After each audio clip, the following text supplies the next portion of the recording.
I already used all the filling to top.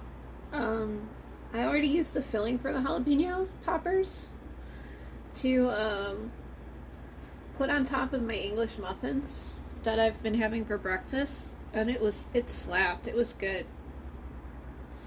And the filling was just cream cheese with regular shredded Mexican cheese mixed to like Colby and cheddar, like 1-to-1 ratio with salt, pepper thrown in. It was really good. I have a shit ton of shallots,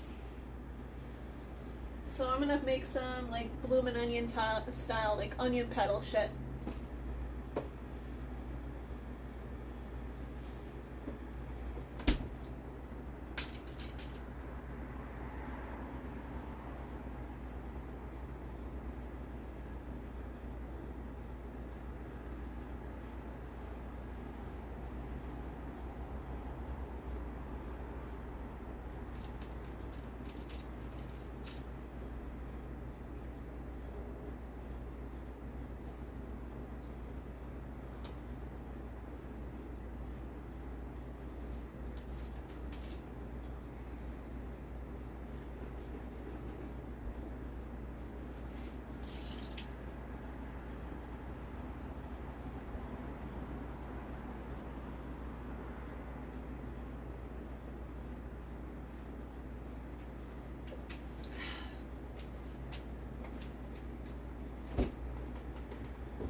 Honestly, I just enjoy chopping veggies.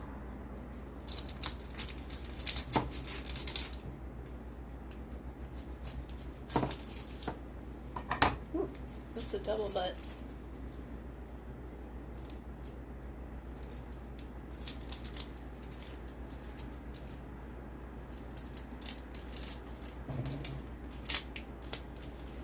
Look at that. It's lewd.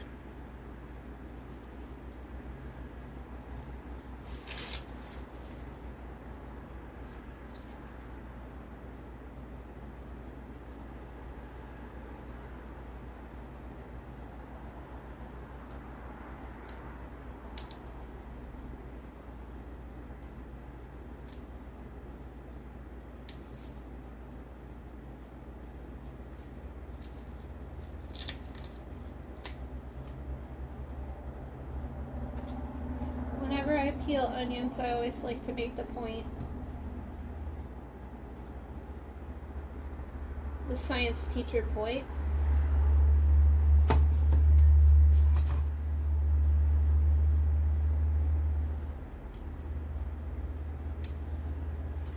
Let me get a piece of it first.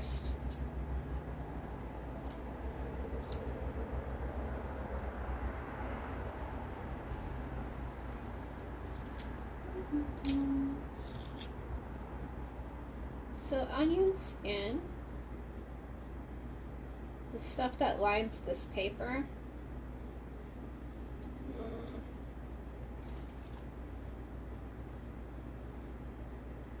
actually this might still be, no, it's the thinner part.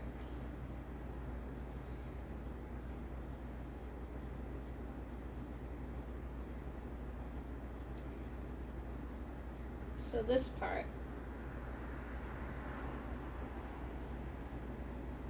is 1 cell thick. So if you have like a microscope or something, you probably looked at this in science class as a kid. It looks really cool under a scope. And you get to see all the individual plant cells.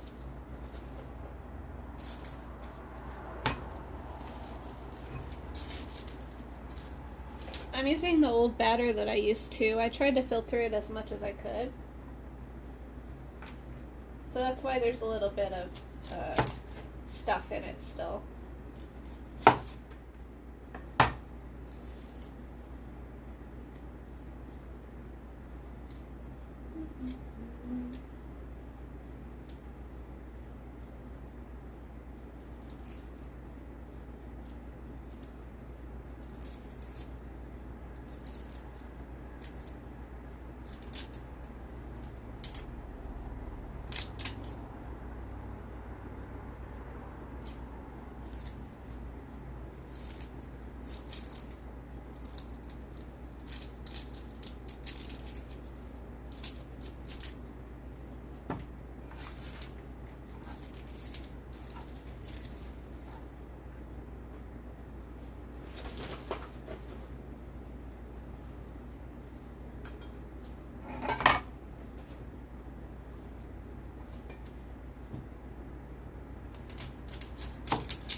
See how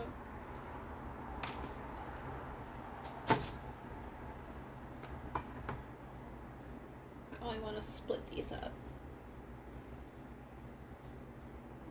I think that's good.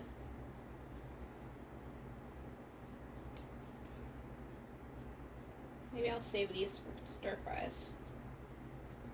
Like the insides.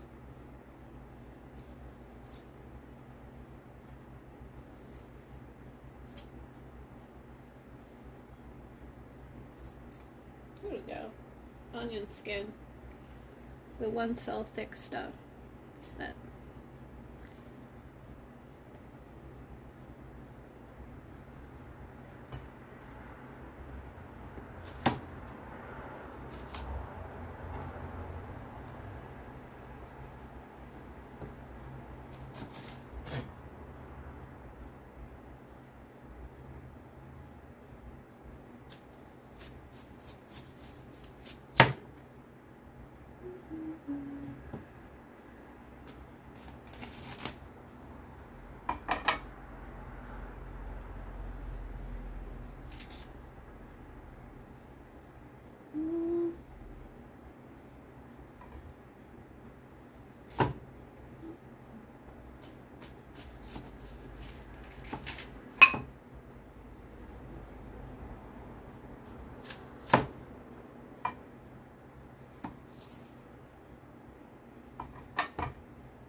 that fell right in the trash, so.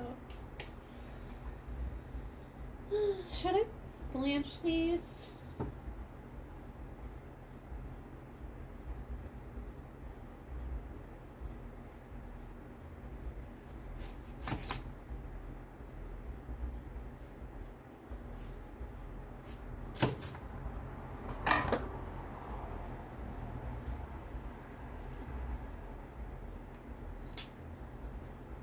These don't burn my eyes as much as regular onions.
Smell amazing. Hello, there's one viewer. I wonder if I should parboil or blanch these.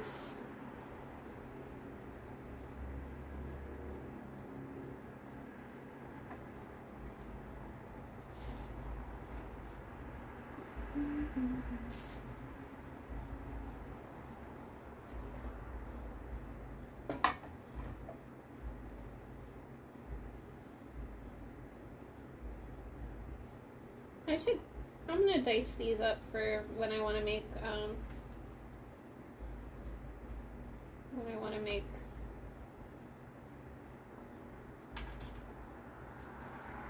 fried rice.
I'm not gonna fry these diced shallots. I'm just dicing the irregular pieces for cooking other things. Also, I just really like dicing things.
I'll save all these pieces for mixing in ramen, fried rice. This stuff sautés so well, and it caramelizes. It's really good at an omelet.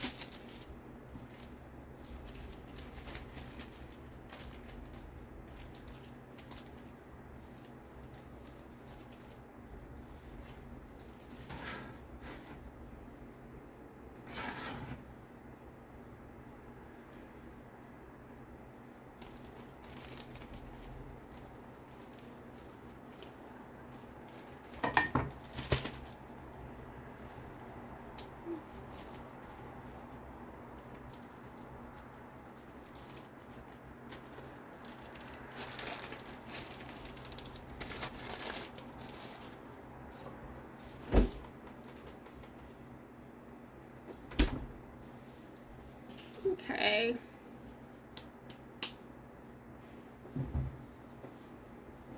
Okay, let's heat the oil.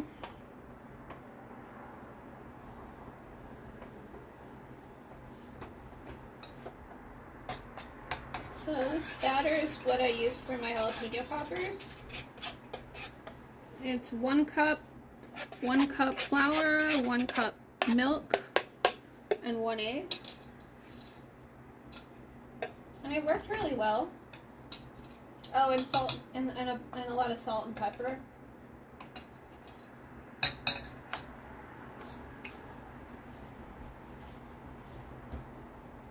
I wonder what's going on. I've never had this few people watching. I do something to shadow ban myself.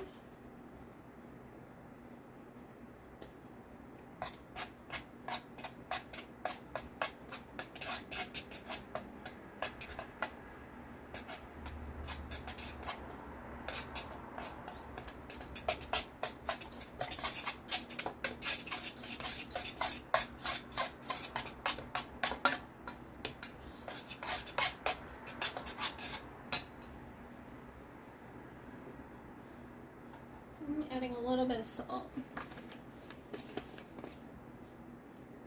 A little bit more. And I think this ranch dip that I made will be really good with it. Because it wasn't needed for the jalapeno poppers. It's a ranch with Cholula and sriracha.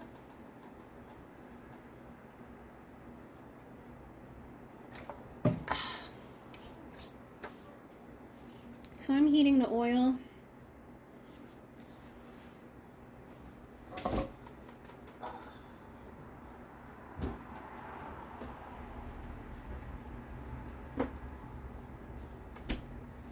I'm probably gonna make some Thai curry without the meat because I don't have any meat. Well, I can defrost the tenderloin. But I have a big batch. I have a big wad of Thai basil left, and it's starting to wilt. So, ooh.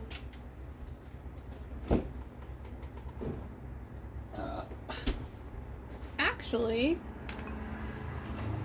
let's throw a little MSG into this.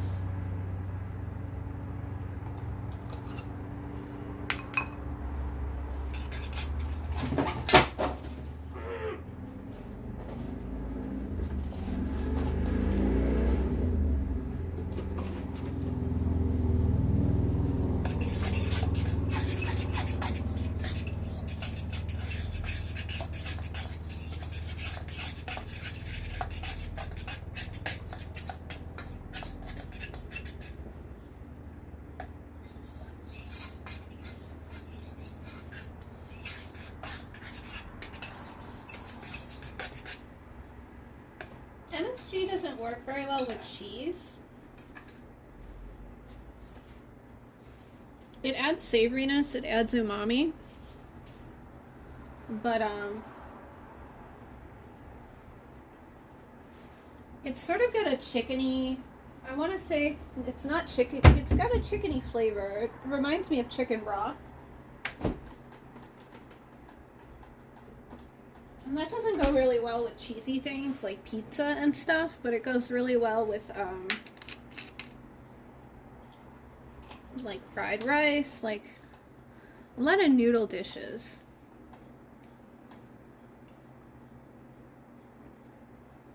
Mushrooms too. But mushrooms bring their own umami. What actually, what your body is, what umami is technically sending signals to your brain about is protein content, I believe. So that's why there's a larger amount of umami in cheeses and meats. So, and also mushrooms, because mushrooms are not vegetable. They're a whole different kingdom from plants and animals. But if you had to say which kingdom mushrooms were closer to, if you had to choose between plants and animals, it's actually animals. I think that's why they're prized by a lot of vegans and vegetarians, because they do work, some of them work really well as a meat substitute, especially with shellfish and yeah, like crab and lobster and things like that. Works really well. There's something called a lobster mushroom. They look really funky. They look like cooked lobster. They're red on the outside and they're white on the inside, and they're actually a Russula brevipies that's been infected with a secondary mushroom, a parasite called genus Hypomyces. And normally the mushroom is like a white, peppery sort of tasting mushroom. And when the Hypomyces infects it, it covers the whole outside with this orangey sort of powdery coating, and it makes it smell really fishy, almost like rotting fish. Like, people have found lobster mushrooms by just smelling the nasty fish smell and following it into the woods.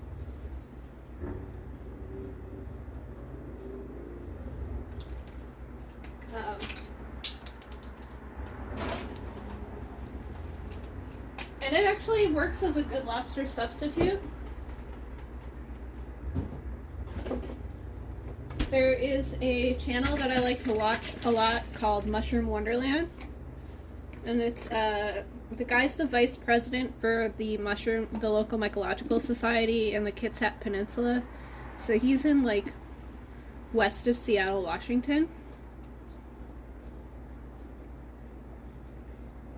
I like to, follow what's growing up there to see what sort of to expect later here, because I'm further south.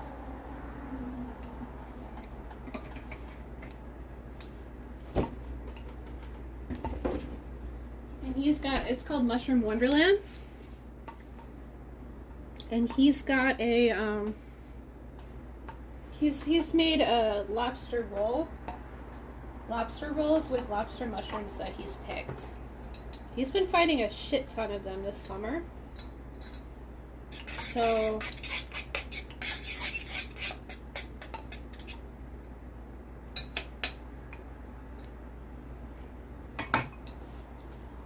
he's got a lot of foraging videos and identification videos.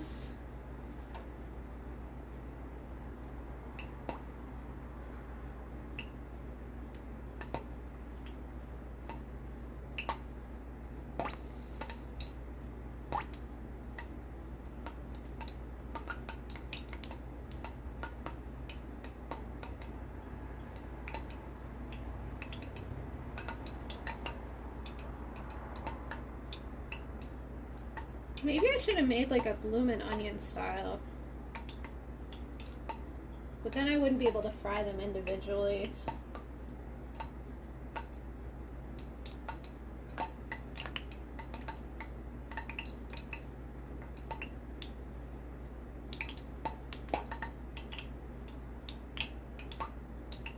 It's gonna take a while.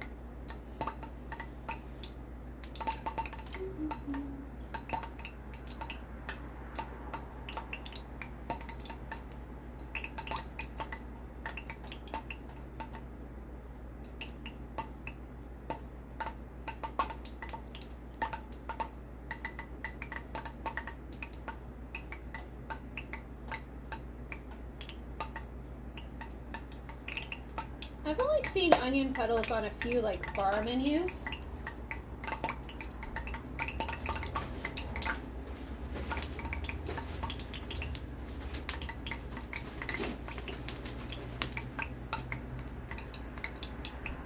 And they're almost always like from frozen anyway.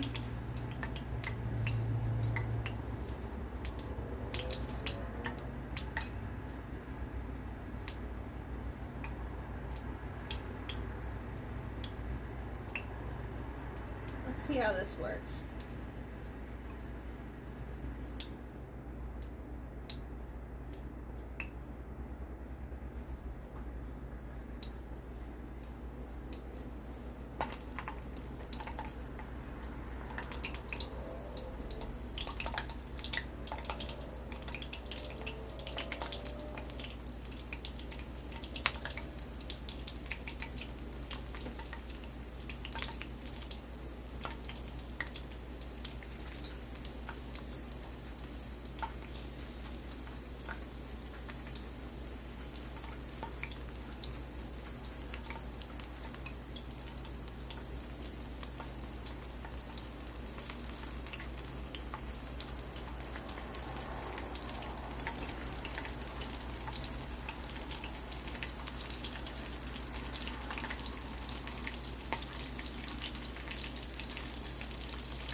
Whoops.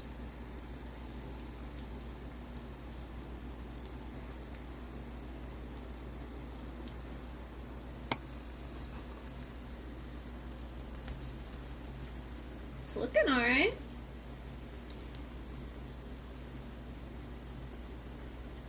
Where are my... Uh-oh. I think this is sort of overkill to use this strainer thing.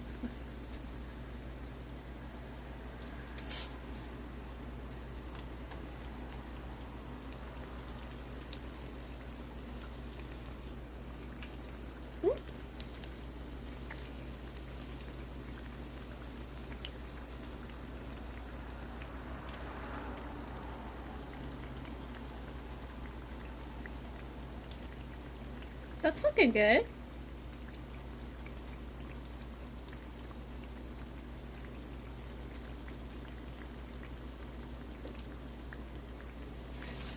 Okay. Gonna use metal things in a nonstick pan, so we need to be very, very careful.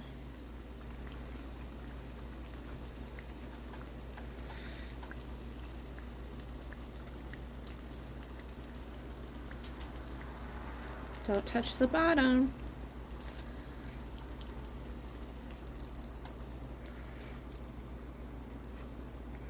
These are like puffing up a little bit.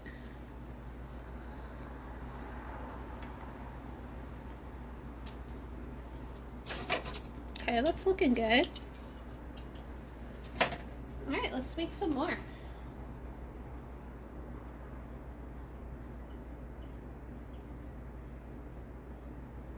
I need to find a way to sort of streamline this.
you can't even see this shit anyway. There we go.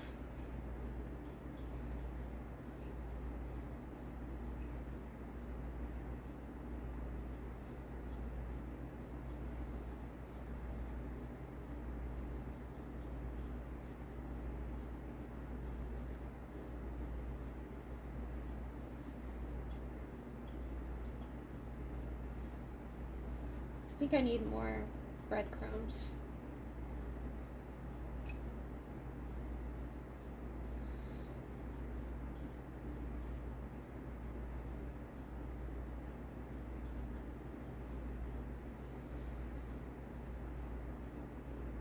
There is a way to, like, you dip with one hand and then you coat with another. You dip into the wet batter with one hand and then you coat with the left hand. That's how you're supposed to, like, not create, like, a bunch of, like, breadcrumb, like, to battery dip your fingers, pretty much. But that's too easy. Okay, let's get a whole batch going.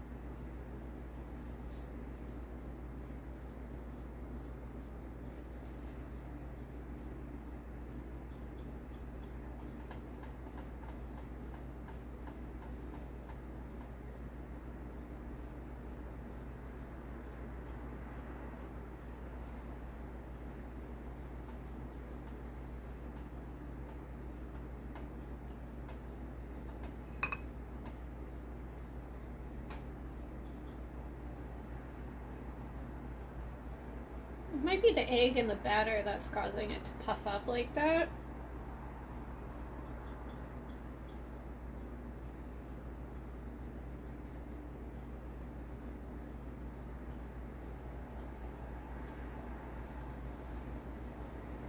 Now this is actually where, like, one of those restaurant heat lamps would be really helpful to keep your crispy, already fried, already cooked onions sort of warm.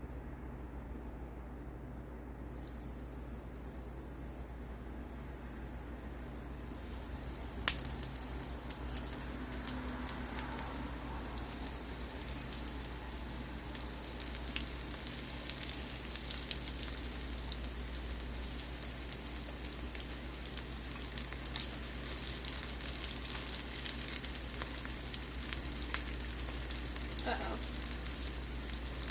Just trying to heat down a little bit. These are browning quicker.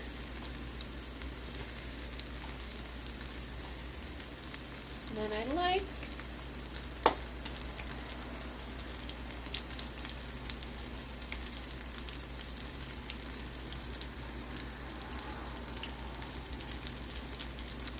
Hey buddy dog of youth or untamed youth.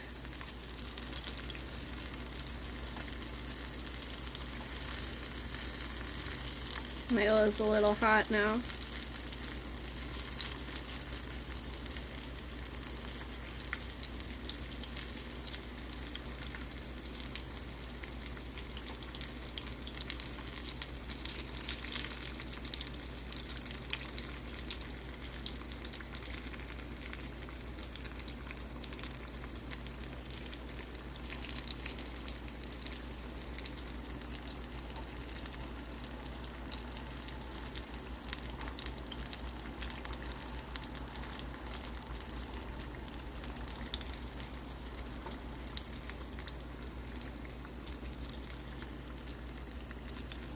Okay.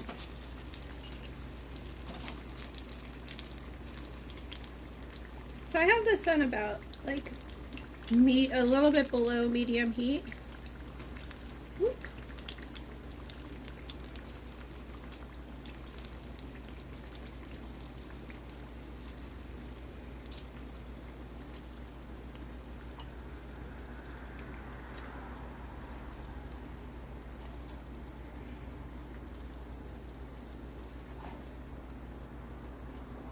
Mm.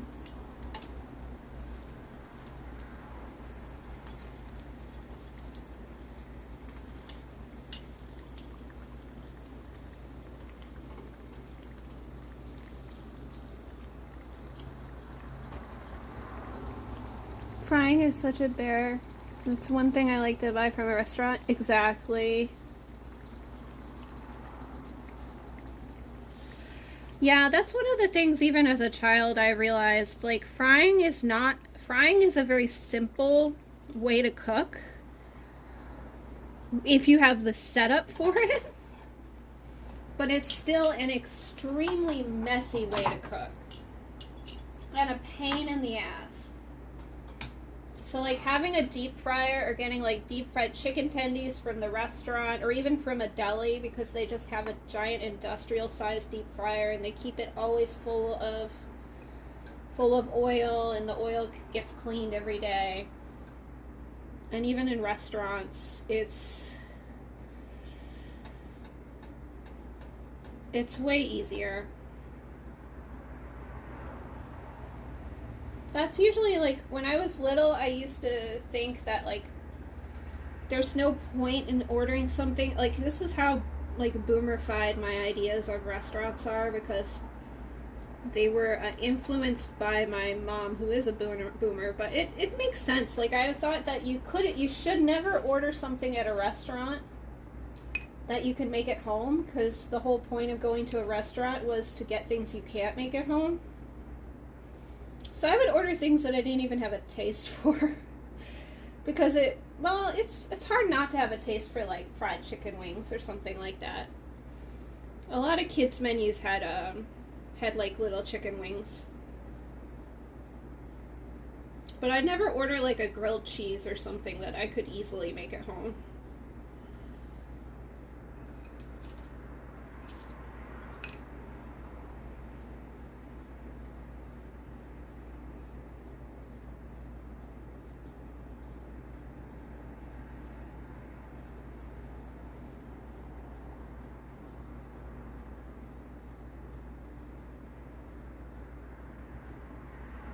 But yeah, frying is a pain in the ass, and it's very messy.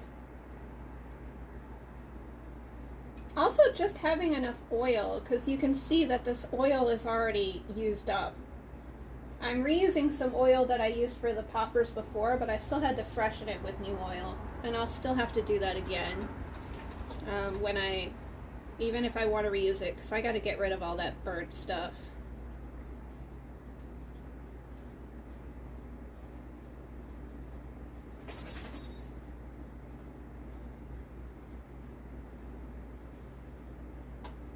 I don't know how well these would reheat. A lot of times, like when I worked in the deli though, the things that we would make were already pre-fried and you just had to fry them to heat them up. But where's this someone to cool, and yeah, something to cool or use up way too much oil before it's cooked through. Yeah, I'm worried that these might be not cooked through, so we'll see. I was wondering if maybe I should blanch them beforehand.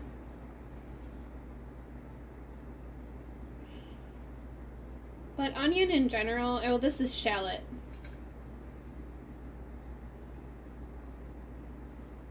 But I don't mind it to be a little crunchy.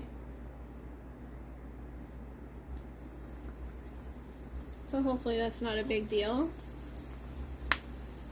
We'll see.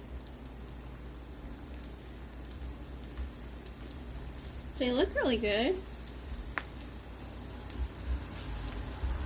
I should have probably turned the oven on low to keep these warm. Ah! What is with that? Why is that all burnt in the middle, like almost immediately? Maybe it got touched, maybe it touched the bottom. That has to be it. What's going on?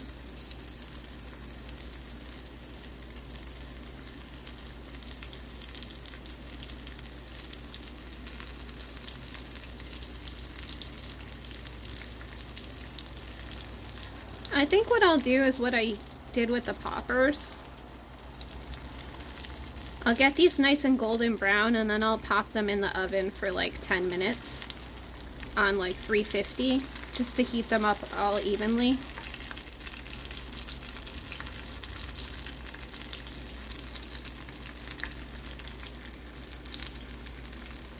Yeah, double fry is the trick, especially for like for fries, but it's also a pain in the ass, so I like the fry and then bake method. They still end up nice and crispy, and that's what you want.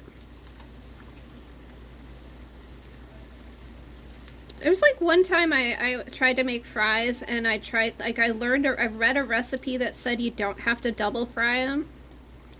You can just heat them up with the oil, and that turned out horrible. I think they lied.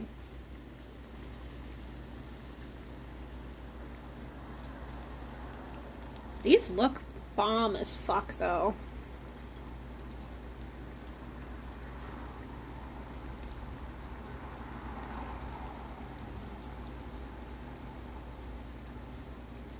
Yeah, I was really nervous about frying too, and I always assume that if you want to deep fry, it has to be super deep oil, which is a misnomer. You don't have to, like, this is technically deep fried, and the oil is not deep at all.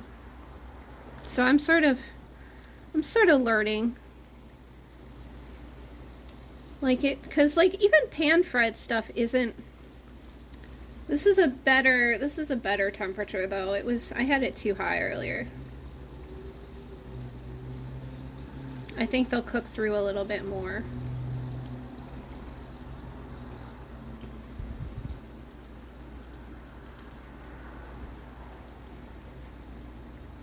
Yeah, you hear deep fry and you think it has to be super deep. And no, it just has to coat it. It just has to be deep enough for the whole thing to go under a little bit and then float to the surface when it's done.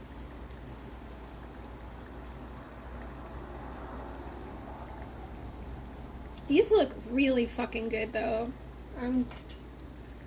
I'm gonna toot my own horn in that regard.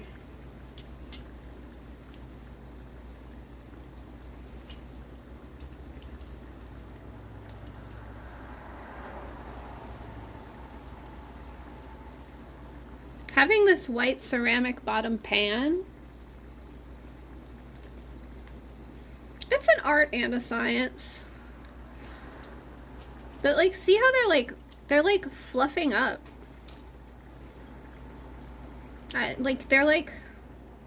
They're not concave anymore. That must be the egg in the batter. I need to get some tongs that have the silicone on the end, so I don't scratch up my pan. This pan has already been scratched up. My ex came to stay for a couple weeks a few years ago, and he just cooked with forks in every one of my pans, except for the wok. The wok is new,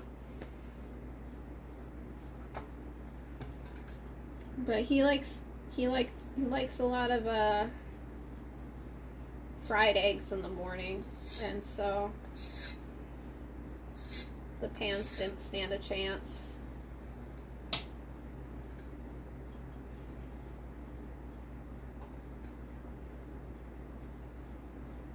So I don't care too much, but I don't want to scratch it up anymore either.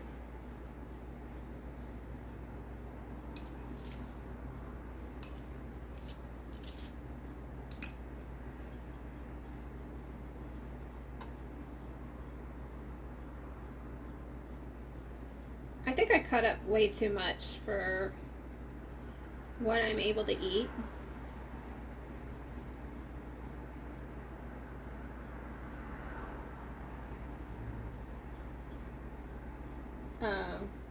But it's a challenge now. I have a lot of batter left, so I might as well use it.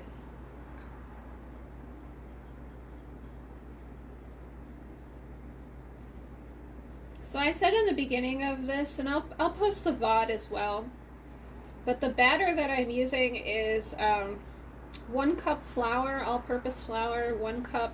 I use 2% milk. I think it's always better to use the creamier milk, especially for baking and any kind of batter, really. If you have whole milk, I'm sure that would be even better.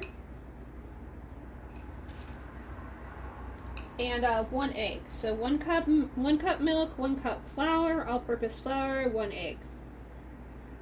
And I don't know if because this has been sitting in the fridge for 2 days, it might be different, like, because it has been. Because this is the same batter I use for the poppers.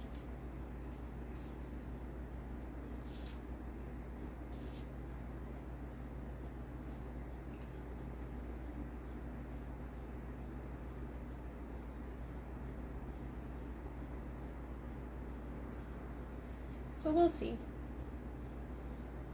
It seems to be working the same.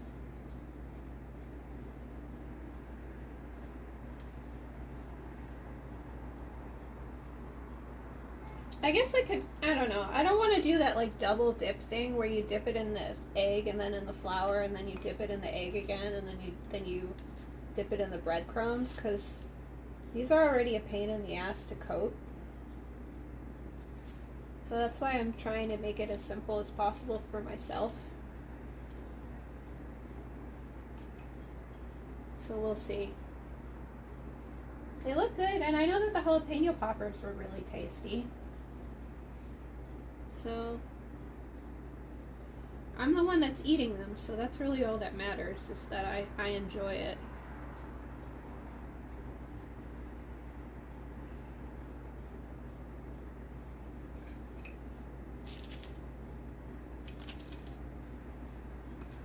And I took all my irregular pieces of shallot and I just diced those up so that I can have them already diced for when I make like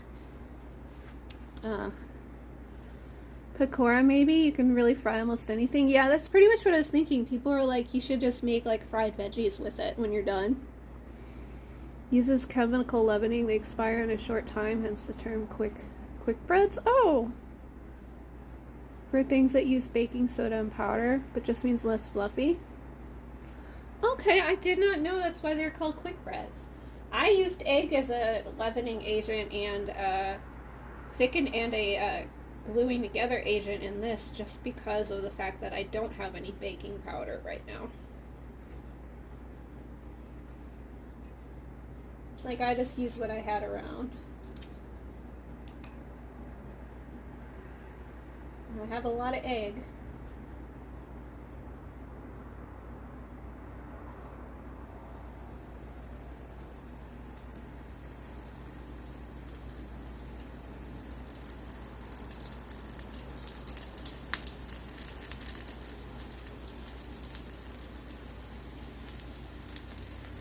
Oh, maybe that burning stuff in the middle is just the breadcrumbs that aren't actually stuck to the batter yet, and they burn first.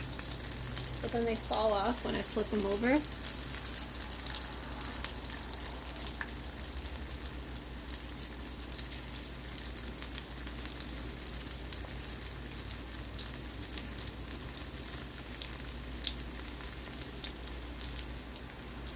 I'm just really surprised that the poppers turned out as well as they did.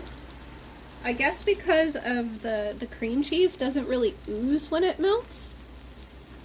And that's why it didn't ooze out, because that's what I was really worried about. And I mixed regular cheese in with the cream cheese when I start. Yeah, like the burnt stuff like leaves when you flip it over. So it must be just the breadcrumbs that aren't attached. The batter actually sort of protects them. And then they just sink to the bottom. See, look at how it's poofing up.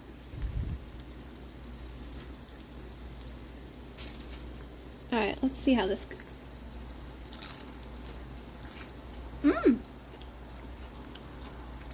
That's pretty good. They're actually cooked. Ooh, that's really good. Oh my god. Oh, I need another one. Holy shit. Mmm. Shallots are amazing. Uncle Roger did me well. His whole joke that onions are for poor people.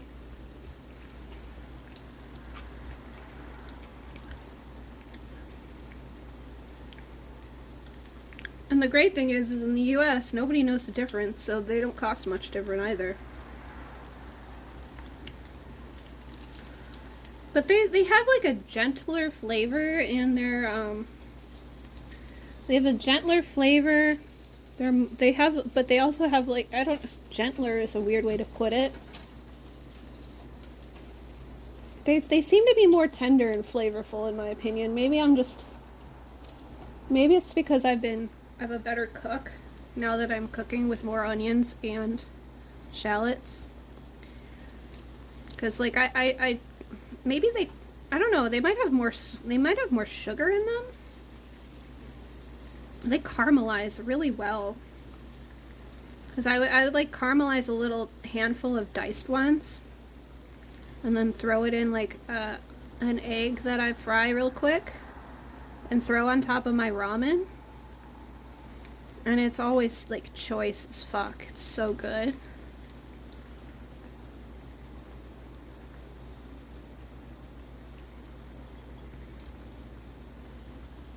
It's so cute. They look so good. I'm so happy. I'm not so happy about how much I'm sweating. I really want to take off my hoodie, but I don't want anything to like fall into the shot.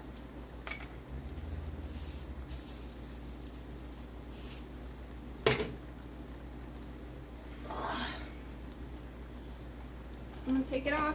No, I'm not.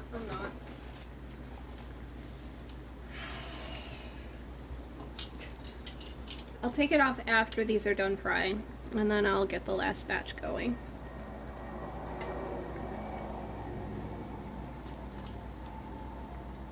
I think they could brown a little bit more on the other side. I probably flipped them too early.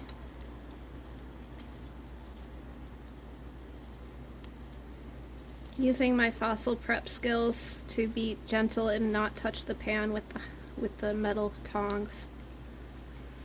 So yeah, I have an electric oven, and so I have this, like, it goes up to 10, and I have this on 3.5 right now. So like medium-low heat seems to be like the perfect oil frying temperature. Or perfect onion petal frying temperature.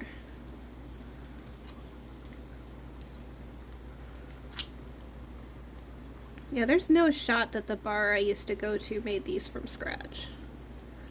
They did make their pizzas from scratch though, and they were super good. If you're ever in Badlands or around Badlands National Park or interior South Dakota, the Wagon Wheel is oddly a really great place to go for pizza. It's thin crust pizza, but they make it fresh. You can actually buy it to go.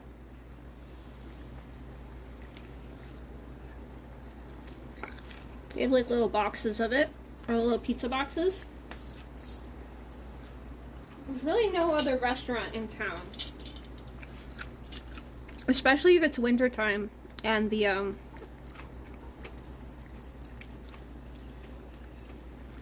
I forgot what the other place is called. The Visitor, there's a gift shop that's not affiliated with the park. It's right next to the visitor center.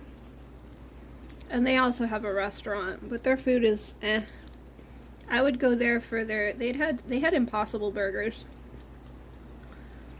And finding anything vegetarian out in the Badlands of South Dakota is not easy. I'm not a vegetarian, but I don't eat red meat or pork.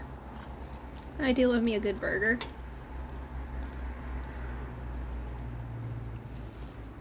And I would get dinner from there every once in a while. I would get a Impossible Burger.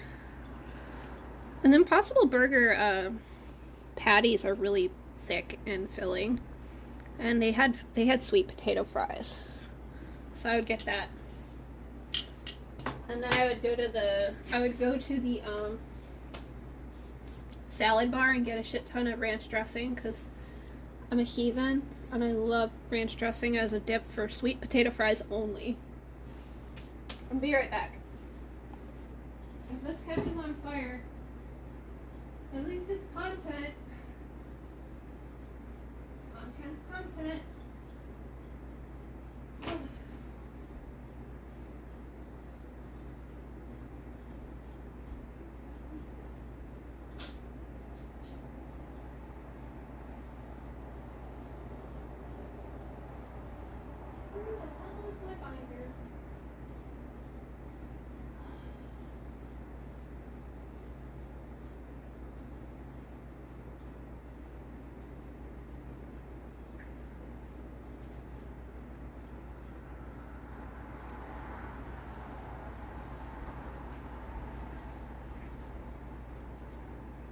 Hey, Snooter Dog. What time is it? Oh, it's still too early for your snack, Maze. Still too early. You had a late dinner, too. You want a cue? You warm? You warm from me cooking? Here. Hey, Snooter Dog. Hey, Snooter Dog. Oop, here you go. In your bed. She loves ice cubes. Let's turn this a little so you don't see my gut.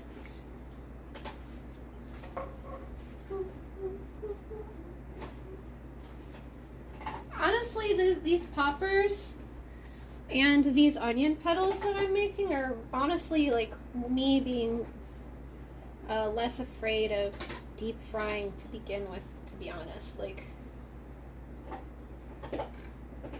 this is me sort of just testing the waters and seeing what I can do. Trying to open up my options a little bit. It's like when I was really little and I was starting to learn how to cook. Like, making eggs was scary. For anything that, like, if it wasn't cooked well enough, it could kill you. Sort of terrified me. For good reason, to be real with y'all. Like, I was young and I was shocked when I moved to Oklahoma and saw that Jack in the Box was still around. Because I never saw it in Illinois. I thought they all went out of business because in the 90s they killed a bunch of kids with undercooked food. They had like an E. coli outbreak. And like 4 or 5 kids died, and like 80 kids have like permanent damage. Like, are permanently disabled from E. coli infections. And they didn't even rebrand themselves. They kept their name and everything. It's sort of shocking. It's actually like, there's the Bill Hicks bit on how on his view on marketers and what they should do to themselves if you are a marketer. And I'm not going to go into it here. But it's apparently like taught in business schools and stuff, like as like an actual like a marketing success story, because they basically like rebranded themselves but kept their name and everything, even though they, like, for me, my whole childhood, I'd associated Jack in the Box as the food chain that just killed a bunch of kids. So like raw chicken has always been things that scared me. Raw eggs less so, because I used to like undercooked eggs a lot as a kid. My mom would freak out about that and wouldn't let me eat them. And so I would wait until she was asleep, and then I would ask my grandpa to make me eggs, because he made them the way I liked it. He like scrambled them and they were really creamy. And he basically He didn't, he basically took them out as soon as they started to coagulate, basically. And they just melted in your mouth. They were so good. I think if you want fluffier eggs, then you want to add water. And creamier eggs, you want to add milk. Could be the other way around, though. You would always add a little bit of water. Or no, a little bit of milk, sorry.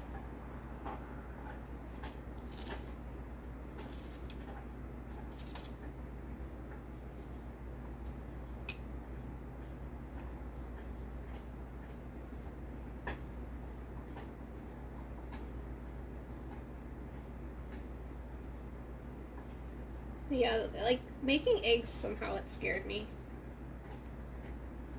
And I was cooking way more than, like, most children ever cook.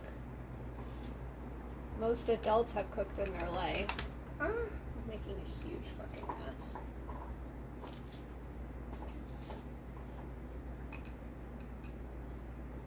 But I had no idea that that was, like, a huge accomplishment.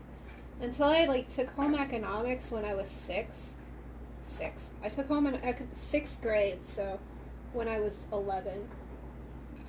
And like the hardest thing they had us make was like Triscuit pizzas, and then we like upgraded ourselves to English muffin pizzas. It was sort of a joke.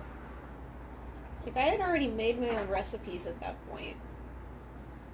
She also like taught us how to knot thread by like, she didn't teach us how to make knots. She just said like bunch up the thread in your fingers and then hope that it like catches, and then that's how you knot it.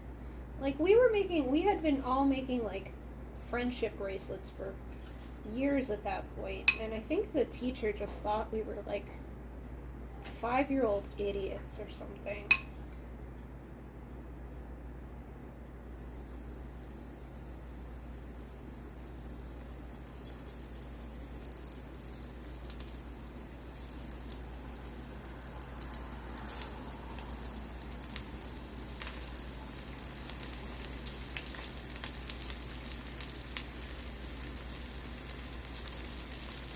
Smell really good too. I'm just gonna pop them all in the oven after I'm done for like 4 minutes just to keep them all evenly.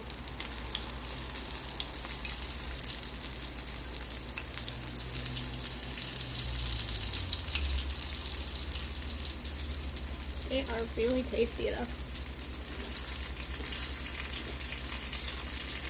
Yeah, they're fully cooked. Get rid of that extra burnt shit.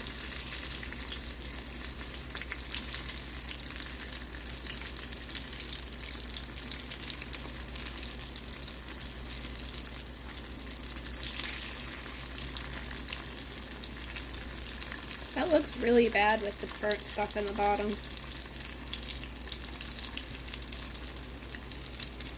But as long as it's not on the things that I'm eating, I don't care.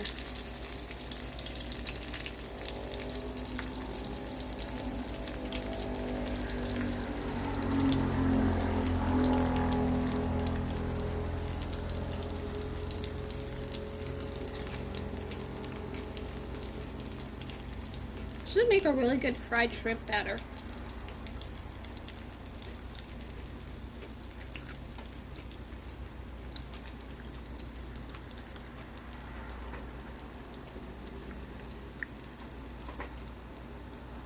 Could use a little more time on that side.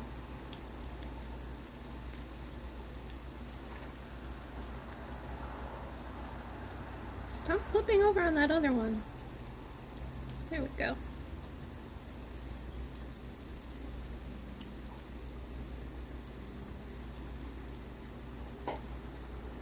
And you can use a little more time.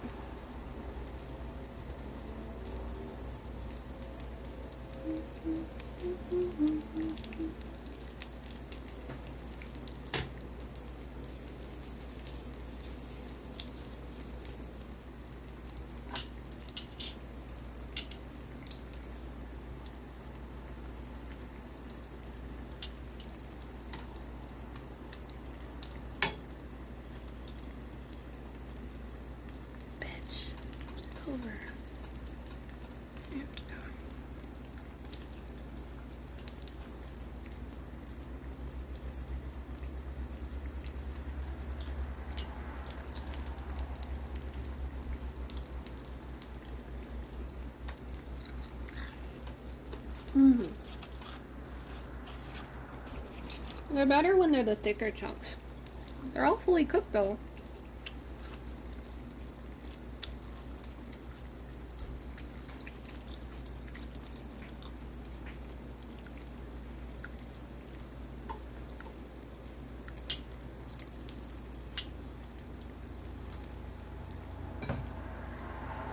That did nothing.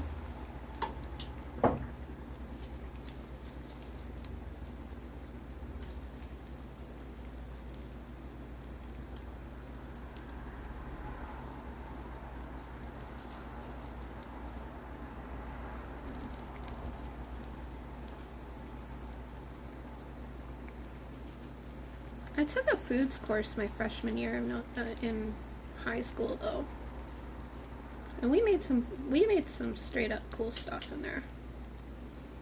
Like they just brought in old ass cookbooks and were like, pick like 4 cookies from this, and we'll have like a Christmas party where we make a whole bunch of desserts.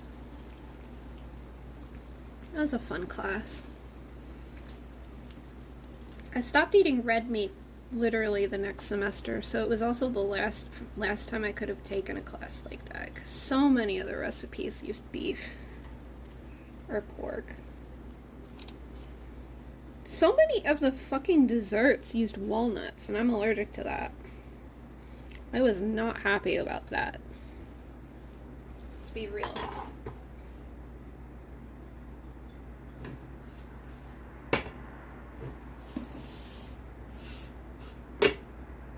That's probably way too much, but it's too late now.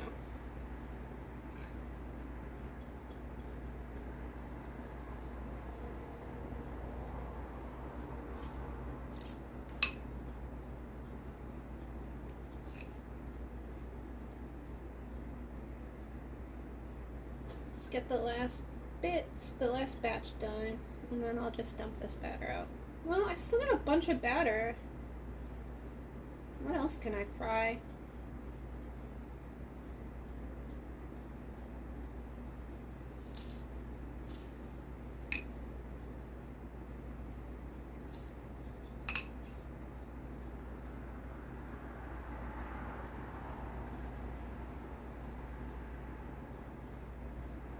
Maybe I can make like a bloomin' shallot, like the bloomin' onion, but with shallot. No, that would require like a much deeper fry, because you need to basically submerge the whole fucking thing.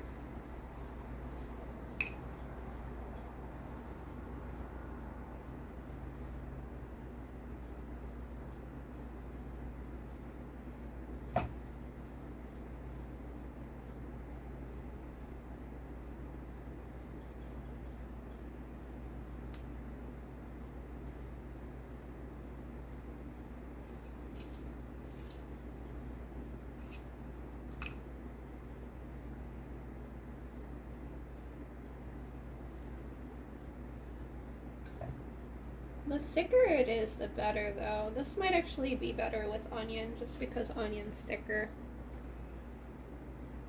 Shallot are more delicate.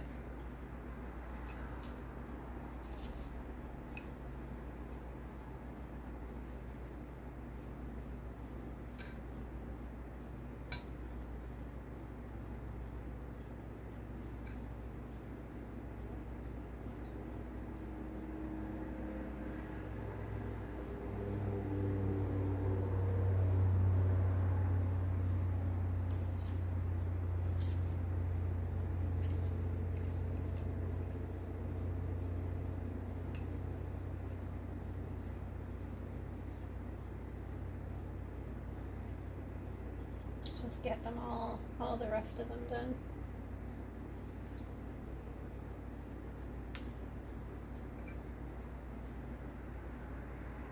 These are the tinier bits too. Should have maybe saved these for the fried rice diced stuff.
taste it.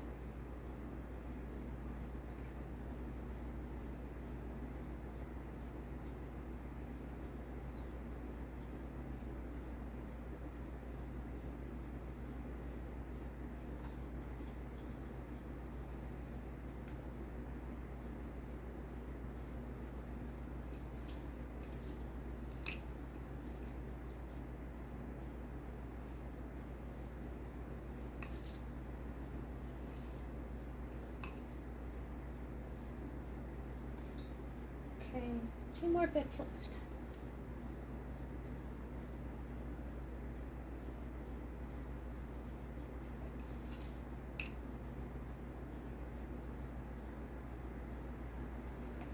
Alright, last one.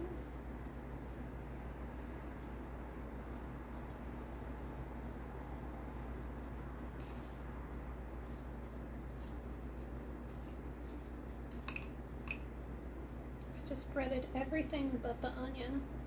Alright.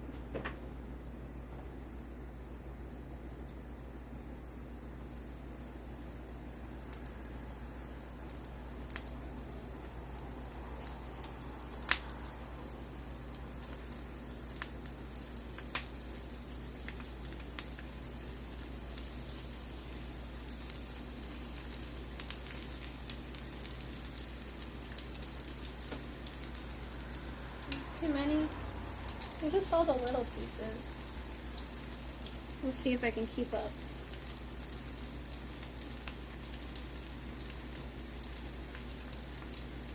Maybe too many at once, whatever.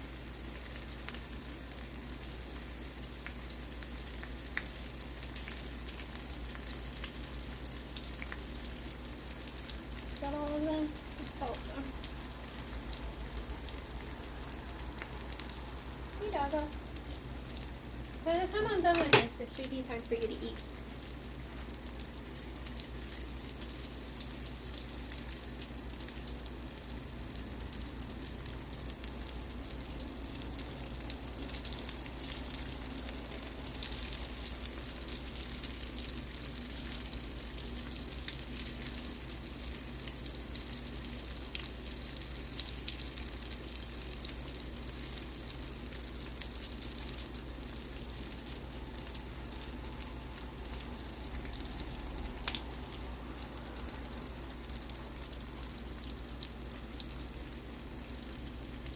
Can use a little more time on the other side.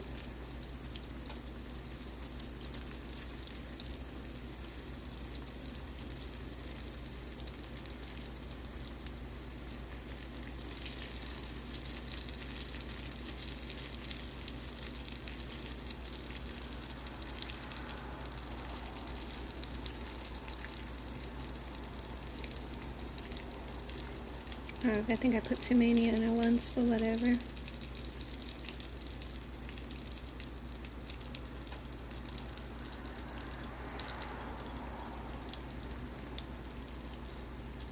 Did I get shadow banned or something? What did I do?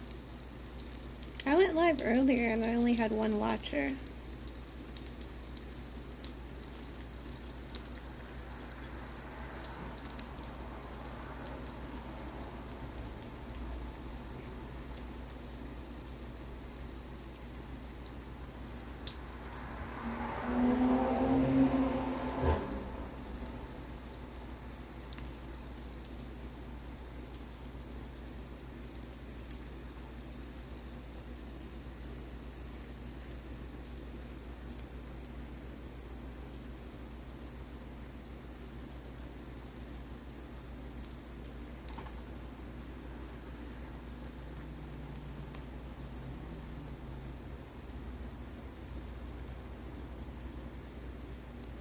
I should really make onion bhaji or pakora or whatever, because chickpea flour is amazing.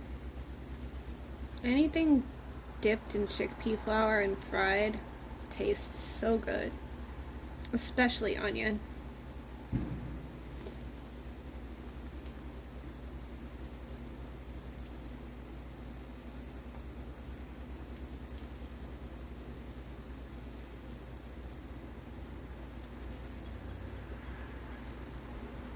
Chickpeas in general are super good.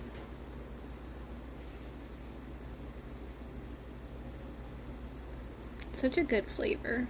Hummus is made out of chickpeas, so is falafel. Chickpea flour is what's inside samosas with the potato. It's what's on the outside when you get onion bhaji and pakora.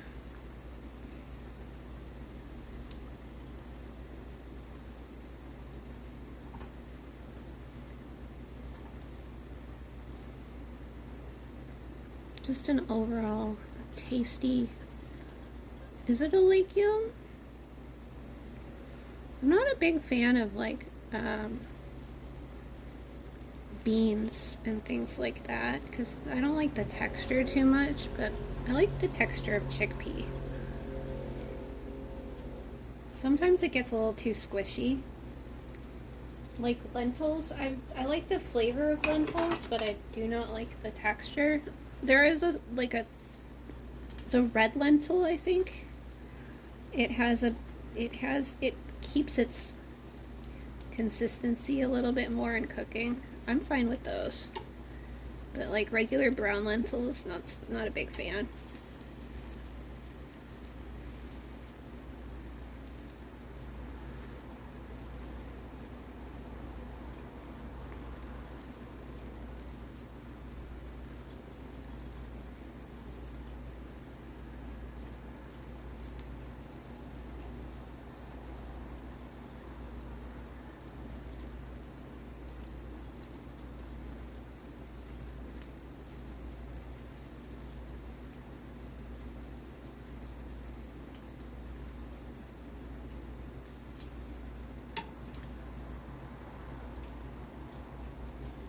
Yeah, if the oil isn't hot enough, they end up soaking up more of it and then browning too much.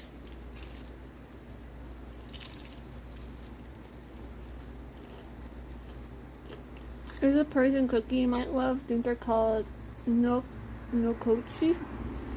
Shortbread with chickpea flour. Mung beans are nice too.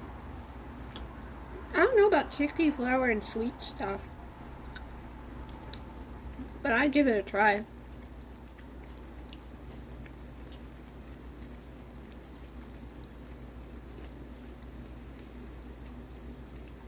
Yeah, I didn't know there was like different kinds of lentils.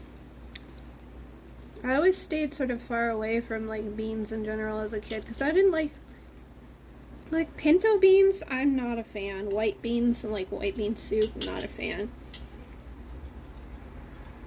Black bean, I love the flavor of, and I hate the texture.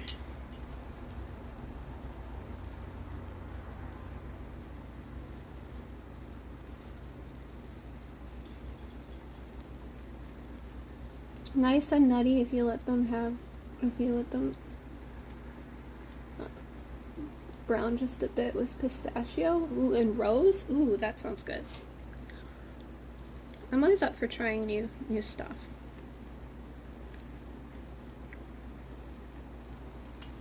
Honestly, didn't have too many new things growing up. I didn't try sushi until like after undergrad, I think. Even Chinese food, like all I had was like lo mein as a kid. I didn't know all this really good stir-fried dishes with chicken and things like that. I never really got those. I was a very picky eater. Soybean texture is goated. Steamed edamame. Ah, I love steamed edamame. I just ate way too much of it when I worked at the sushi restaurant.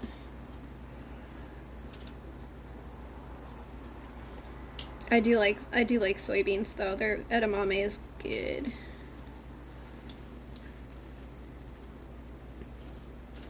Also, long beans or fava bean. They have a similar. They're sort of like soybean. They're like bigger soybeans in my opinion. They have a similar texture and a good flavor. Or they're called broad beans is what they're called in England. That's where I first had them.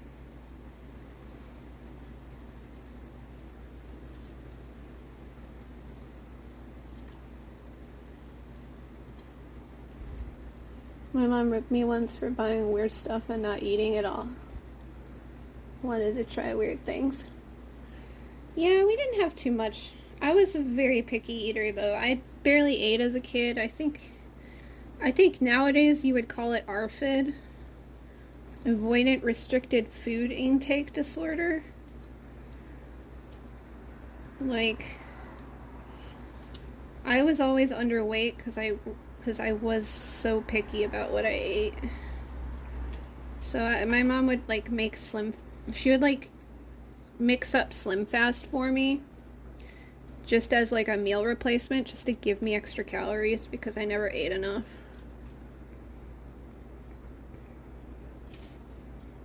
It's like chocolate milk with the extra benefits. Broad bean fried snackies from local import shop. Yeah, there is a lot of Asian food stuff out here. 5 foods he ate, as far as I know, he still eats that way. Yeah, that's the one problem.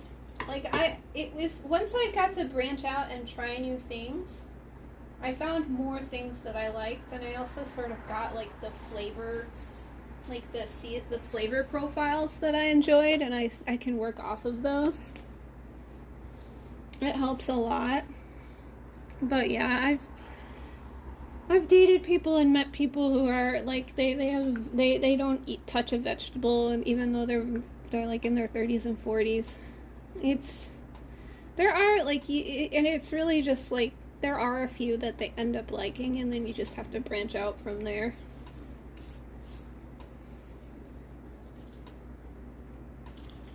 I understand it. But I think also I just didn't have, I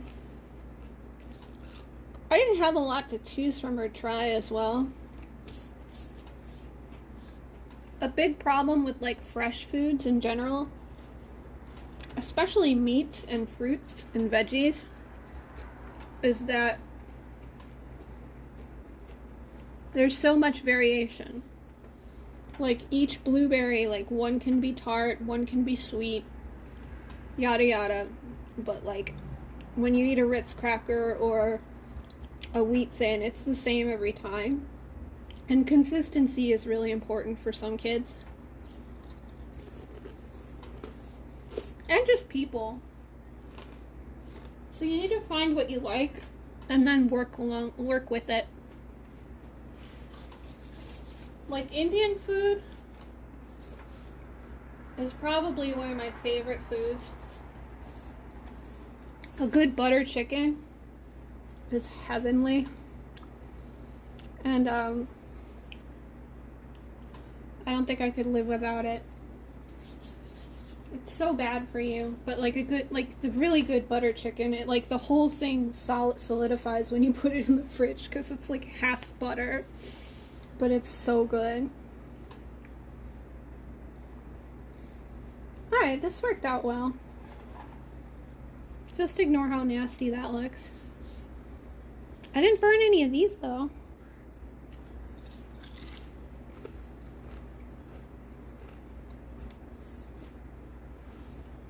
But it really comes to trying new things.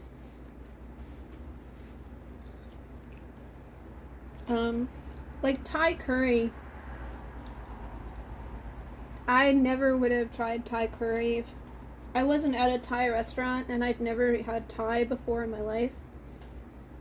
And I wasn't a big fan of like anything that was called curry, because I assumed it had curry powder in it. And curry powder is good, but it also gets overpowering. And like the curry, also like eating the undergrad meal, the meals in my dorm, which were just horrible. Like, they had curry chicken every so often. It was like literally just curry powder, and it smelled bad. It didn't taste good. It's like, it's easy to get put off of a lot of flavors as well, and that can also have a big influence. But Thai curry doesn't use any curry powder. It's just what it's called, because it uses a curry paste, or it uses a chili paste, but the paste is called curry paste because curry, I think, has to do with the consistency as well for some foods, and that's how it is for curry powder, or curry Thai curry. Like Indian curry doesn't usually use curry powder either. And so let's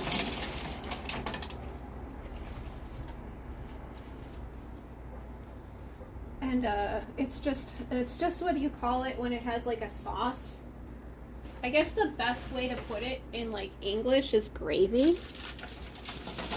But that's not really good either, because a gravy is usually it's usually what you use with like the meat drippings, and you thicken that up with you thicken that up into like a sauce with flour, and you use that to pour onto the meat, and that's what I think of when I think of gravy, like the Western style of gravy. But I guess you could also think of it like as just a thicker sauce. But yeah, Thai curry doesn't have any curry powder in it. It's coconut milk and chilies and fish sauce, which adds salt, and brown sugar, which adds sweetness, and galangal and lemon, kaffir lime leaves, and complex flavors, and it's so good.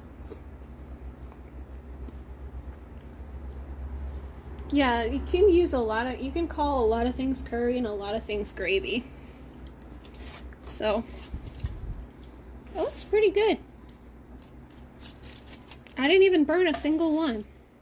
And I've already eaten like a good half of them. So I'm gonna bake.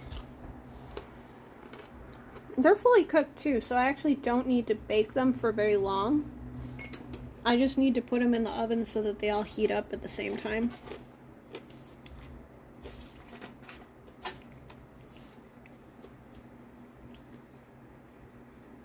Italians call pasta sauce gravy? That's interesting. I did not know that. I learned about a new pasta sauce the other day. That is like a creamy pasta sauce, and instead of using pureed tomatoes, they use like roasted red peppers, and then they puree that instead. And that's gotta be really good, like having a red pepper based sauce. It's gotta be really sweet and rich. So I might want to try that. Anyway, thanks for joining me. I'm gonna head back to the computer now. It's still too early for your meal, Maze. But in a little bit, okay? Once these are out of the oven. Alright, thanks for joining me. Let's see, I don't think I can. The Streamlabs Jalfrezi-ish. Oh, thank you. It's fun, no problem. I use the Streamlabs app, but I can't rate anyone in it, I don't think, so that's made me sad. But anyway, I'll head out. Thanks for joining.